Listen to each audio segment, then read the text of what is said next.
Ik ben een vrouw van de stilte. En daarom ben ik op dit mooie plakje. Het is hier ook heel stil. Ik ben een leeuw meis. Maar in het kerken ben het ik al geworden. En in het klooster vind ik het mooie dat er een heel soort stilte is. Dat er geen moraliserende uitles is. Dat vind ik heel fijn. Gewoon de psalmen worden zongen. Er worden gebeden uitsprutsen. Er is een heel soort stilte en ik kies zelf ermee aan de slag. Nou, dat is natuurlijk het wonderlijke van hoe dit boek daar staan gekomen is. Ik zie het daar in dat klooster, ik wie dwaalde maar die brieven.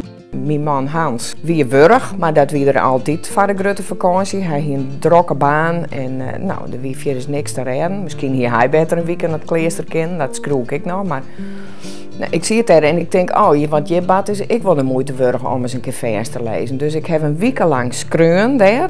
Maar toen kwam ik thuis en toen dacht ik van beide dingen, zowel van die brieven als van het kloosterverhaal, van wat moet ik ermee? Er ontbreekt nog wat, want dit is geen boek. En toen heb ik het verline.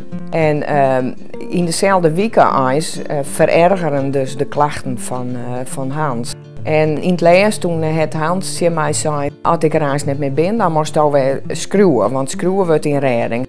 Wat zei ik weer? Schreeuwen over het goede is zien laten dat wonders bestaan. Vanzelf begint het wel met de vraag van waarom wij en waarom Hans. Maar tegelijk denk je dan, ja, waarom Hans net? Het baat overal om die heen. Dus waarom zou het ons door voorbij gaan? Hans had tegen mij zei van, daar krijg je nog een kans en maakt ze er dan wat van.